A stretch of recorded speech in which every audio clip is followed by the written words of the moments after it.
대비는 판관비 쪽에 요거 두 개 차이가 얼마죠? 100만 원. 100만 원만 더 추가하는데 그를 판관비 쪽에 엮지 말고 별도로 뭐예요? 칸을 별도에다 입력하기 더 편해요. 막 집에서 하려면 헷갈리죠, 그죠? 그렇게 안 해도 된다고요. 그래서 예전에 답은 별도로 나온 것들 되게 많아요. 어차피 그 안에 점수 코드가 없으니까요. 제가 하는 방법대로 하시면 더 편할 것 같습니다. 요거 하고 뭐 굉장히 간단해요. 이 정도만 내어준다라면 우리 할만한데, 그죠? 한번 보도록 할게요. 여기서 잊지 말자. 뭐를 해야 될까요? 맞아요. 지금 제가 얘기한 거 회사 바꿔야 돼요. 그죠? 몇 번 하다, 여기서 막, 그죠? 하고 있으면 안 되죠. 법인 조정 가서. 안 되고, 강화, 주식에서 강화 바꿔서 해야 된다는 거 말씀드립니다. 자, 접대비 한번 불러와 볼게요. 불러오기를 하면 이렇게 나와요. 첫 번째 챙겨야 될 거는, 우리 회사는 1만원 초과 접대비가 다 있는 게 아니에요. 요 금액이 30이 차이 나고, 요거 50이 차이 나잖아요. 항상 요 금액 50은 그대로 유지가 된다는 걸 딱 머릿속에 알고 스타트 해야 돼요. 그래서 요만큼 차이가 있구나. 근데 지금은 뭐, 여기가 120억이 되고, 뭐 특수한 계좌 매출은 밑에 있는데요. 밑에 지금 해도 되고, 밑에 해도 되고, 찾아서 해도 되고, 상관이 없습니다. 뭐 8억 이렇게 나중에 확인해 가지고 있죠. 이렇게 해서, 그죠? 나머지 거 두 개 구분하면 될 것 같아요. 8억, 120억이니까. 여기 됐죠, 그죠? 자, 첫 번째부터 배울게요. 이렇게 했고, 그 다음에 현물 접대비 있잖아요. 지금 접대비 계정에 판관비 안에 요 안에 포함되어 있잖아요.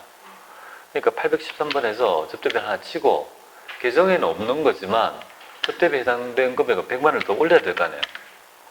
그리고 이거는 1만 원 초과 접대비니까 여기에 100만 원 더 치면 돼요. 부인할 거 없고. 되시겠죠? 이렇게 딱 하면, 여기 막 치면 되게 헷갈리잖아요. 그렇게 하지 말고, 별도로 빼서 하면 돼요. 계정 가격은 없고, 우리 현물 접대비니까 접대비에 해당되는 금액은 100을 더 올려야 되고, 여기에서도 당연히 그죠? 같이 해야 될 거 아닙니까? 그러면 여기에 100만을 더 넣고 이렇게 하면 헷갈리니까 별도로 빼서 해도 된다고요. 상관이 없다고요. 여기 집으려면 힘들잖아요. 여기 헷갈리잖아요. 별도로 이렇게 해도 된다고요. 이렇게. 상관이 없어요. 이렇게 하면 더 편하다는 거 말씀드립니다. 자, 그리고 여기 보니까 제조원가에 1,000만 날리고, 여기에 보시니까 위쪽에 보니까 500원 이렇게 날려야 될 거 아니에요. 지금 직원카드는 안 되잖아요. 증빙이 잘못 갖춰진 거니까 부인해야 될 대상이잖아요. 뭐 그런 건 없잖아요. 그죠? 그러면 바로 세무조정 들어가 볼게요. 그러면 여기에서 보면 접대비 중에 신용카드 미사용액 해서 1,500 될 것이고, 나머지 이제 한두 조가 있죠. 얘한테 맡기면 되잖아요. 한두 조. 그래서 밑에 금액 1,652만 원 이렇게 하면 되죠. 그래서 굉장히 그죠? 접대비 중에 쉬웠던 유형이다 이렇게 보시면 돼요. 접대비는 여러분들이 꼭 유형이 있죠. 4, 5개 되는 거 다 풀어봐야 돼요. 다 풀어서 어렵지 않게 해야 될 것 같아요. 자, 그 다음에 두 번째는 외화 차손익 평가 조정 연습표인데요. 논점이 어떤 게 있는지 보겠습니다. 별로 어렵지 않는 이유가, 요거 두 번째는 좀 어려울 수 있는데 선거금이 보이죠? 그러니까 왜 우리 화폐성분 자산만 평가를 하기 때문에 선거금은 날리면 되겠습니다. 그럼 두 개구나. 근데 결정적으로 보면 지금 현재 수입을 환율이고, 마지막 네 번째 방점이 회사는 평가 손익을 계산하지 않았다 이 말이잖아요. 아무것도 안 했다는 순간 문제는 너무 쉬워지는 거예요. 회사는 아무것도 안 했으니까 당연히 뭡니까? 뭐 환산 손실이나 이런 거 이익을 잡은 적이 없으니까 우리 세법상 원하는 금액을 봐서 그만큼을 조정하면 돼요. 여기 보면 지금 보시면 얼마 떨어진 거예요. 50원 올랐고 얘는요 50원 내렸네요. 그죠? 근데 얘는 부채잖아요. 부채가 내렸으니까 이익이잖아요. 그럼 곱하면 250만 원 환산 이익 잡아야 되고, 자산인데 올랐으니까 뭡니까? 이거 곱하면 50만 원이니까 이것도 이익 잡아야 된다 이거잖아요. 입금 토탈에서 300 잡아야 되네요. 그거밖에 없는데 되게 쉬운 모형이죠. 그래서 발생 시 적용 환율인데 마감을 지금 거친 게 없잖아요. 그러니까 발생 시 두 개만 하면 됐다. 제가 본 문제 중에서 가장 쉬운 것 같아요. 외화 차손익 평가 조정 연습표 해보겠습니다. 뭐 어려운 건 아니니까. 그래서 아마 이때 시간이 쉬우면 시간이 남잖아요. 그럼 학점이 많이 올라가요. 그런 상관관계가 있습니다. 미국 외화 금액은 10,000불, 여기 적용 환율은 1,200. 잡아야 되고, 그죠? 여기 또 미국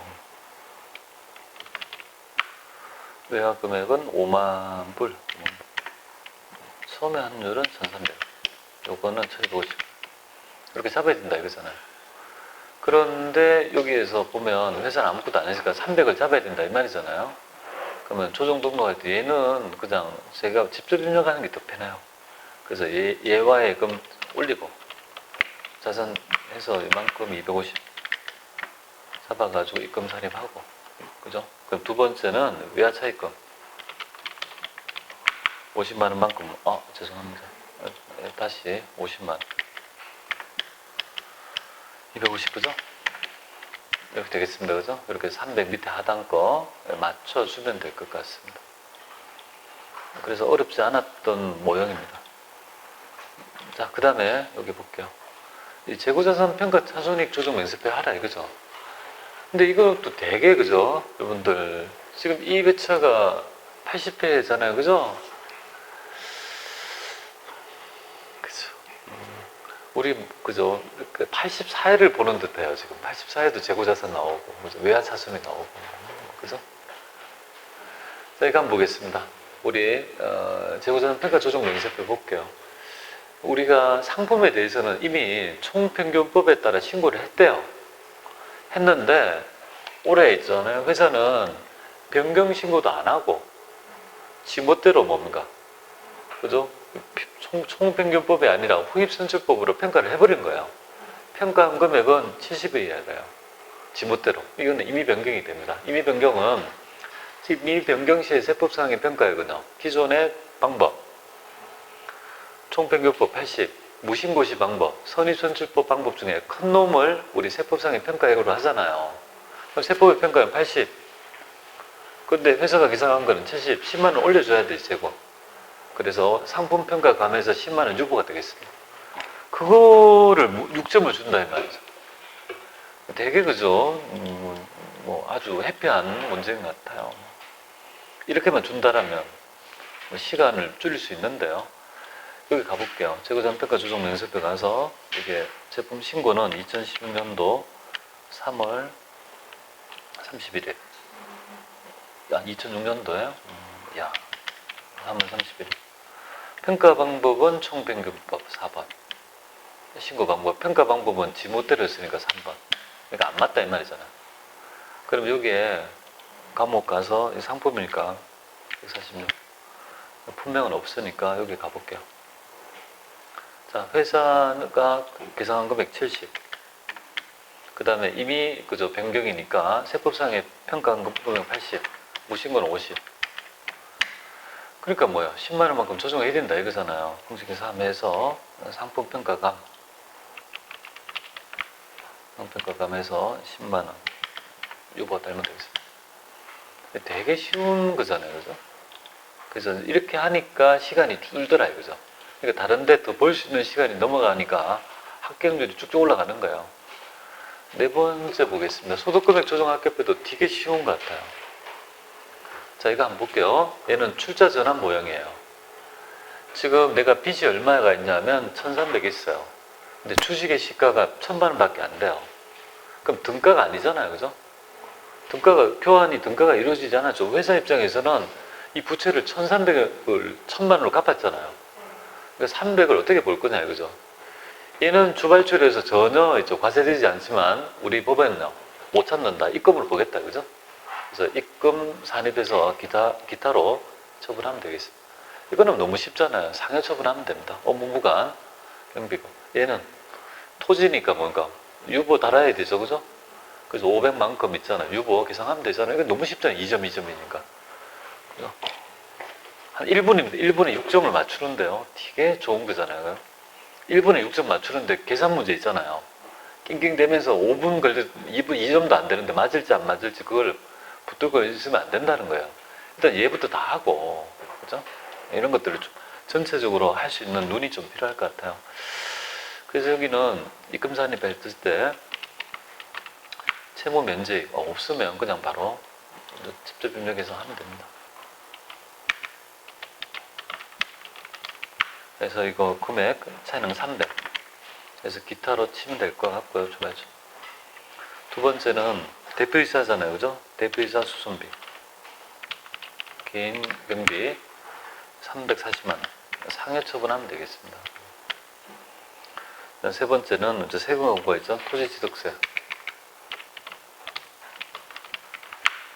해당 금액 500. 이거 계산하면 돼요. 그죠? 별거 없다. 그죠? 네, 충분히 할 수 있다고 보면 돼요. 자, 여기 나가시고요. 그럼 마지막 볼까요? 마지막 5번째 볼게요. 이는 1표. 가표. 세무상 자본하는 거. 요거는 여기에서 있잖아요. 여기 정기 거고 단기 거잖아요. 여기서 자본을 봐야 돼. 자본은 변화가 좀 있네요. 기초를 여기 엮고 요거 금액 있잖아요. 증가된 걸 다 계산기 때려가지고 딱 인정하고 그다음 악고는 뭐라고 했습니까? 유보는 뭐예요? 을표에서 불러온 자료는 유보는 자동 반영되니까 냅두고 그건 점수코드 없다는 거예요. 요걸 알아야 되지, 그죠? 지금 손익계산서에 계산한 것보다 내야 될 세금이 많다는 거예요? 적다는 거예요? 적다는 거예요? 그죠? 많다는 거잖아요. 내야 될 세금이. 그죠? 그죠? 많다면 플러스. 그죠? 적다면 마이너스. 아시겠죠? 그것만 좀 알면 좋아요.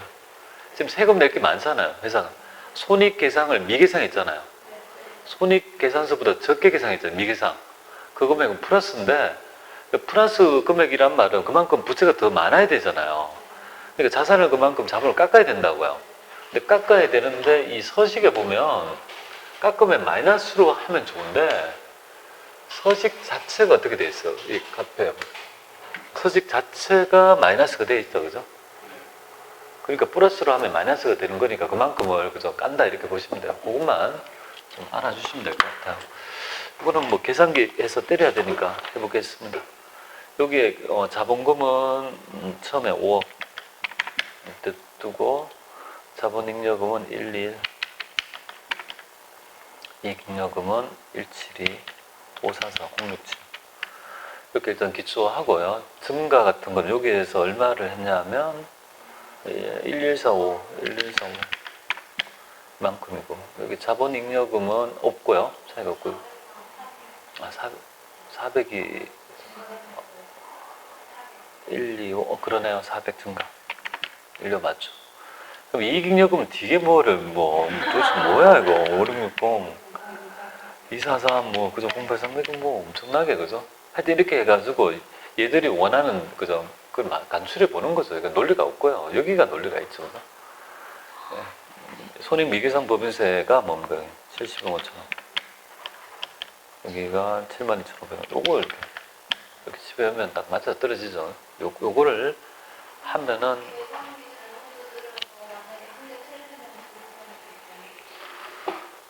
부분 점수 어떤 거 이런 거 잘못한 거? 잘못했으면은 모르겠어요. 이런 것들은 점수가 있을 건데 부분 점수가 있을 거예요. 이거 하나 틀렸다고 다 틀리게 하지는 않습니다. 그러니까 이제 요거를 최종적으로 요거 있잖아요. 좀 한 번씩 확인해 봐야 될 거 아니에요. 그죠? 딱 맞춰서 집중력 있게 그렇게 하시면 될 것 같아요.